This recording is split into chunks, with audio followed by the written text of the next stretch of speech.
చిత్తూరు జిల్లా పుంగనూరులో బాబు షూరిటీ మోసం గ్యారంటీ కార్యక్రమాన్ని నిర్వహించారు. ఈ కార్యక్రమంలో ఎమ్మెల్యే పెద్దిరెడ్డి రామచంద్రారెడ్డి పాల్గొన్నారు. చంద్రబాబు ఎప్పుడూ అధికారంలో వచ్చినటువంటి ప్రజలను మోసం చేయడమే నైజంగా మార్చుకున్నారంటూ కూడా ఆయన ఆరోపించారు. కూటమి ప్రభుత్వం ఏడాది పాలనలో విద్యుత్ ఛార్జీలు పెంచి ప్రజలపై భారం మోపారని అన్నారు.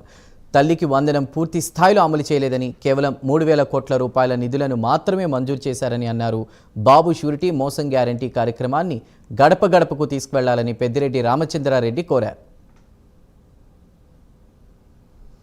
దండకుమారి ప్రభుత్వం కరెంట్ ఛార్జీలన్నీ కూడా అధికంగా పెంచేశారని చెప్పారు. ఆయన అధికారంలోకి వచ్చిన 2 నెలల్లోనే 15,000 చిల్లర కోట్లు పెంచింది మీ అందరికీ కూడా తెలుసు. ఈరోజు మీ కరెంటు బిల్లులు ముందు ఎంత వస్తా ఉన్నాయి, ఇప్పుడు ఎంత వస్తా ఉన్నాయి, మీరందరూ కూడా ప్రతి కుటుంబంలో కూడా సభ్యులందరూ కూడా ఆలోచన చేయాలని కూడా మీకు చెప్తా ఉన్నాను.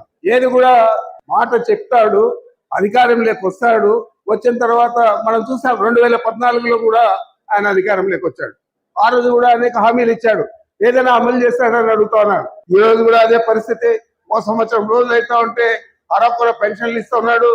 మొన్న 13,200 కోట్లు మొత్తం విద్యార్థులకంతా కూడా ఇవ్వాల్సి వస్తే అమ్మకు వందనం కింద కేవలం బడ్జెట్ లో 8,600 కోట్లు పెట్టాడు. ఇచ్చేది మాత్రం కేవలం 3,000 కోట్లే. చాలా మందికి ఇంకా రాలేదు. గుర్తు పెట్టుకోండి, మీరు కావాలంటే గ్రామాలంతా కూడా మీ వార్డుల్లో కూడా విచారించండి. చాలా మందికి తల్లికి వందనం రాలేదని చెప్పి కూడా మీ అందరికీ కూడా తెలియజేస్తా ఉన్నాను. ఈ విధంగా ప్రజలు మోసపుస్తా ఉన్నాడు.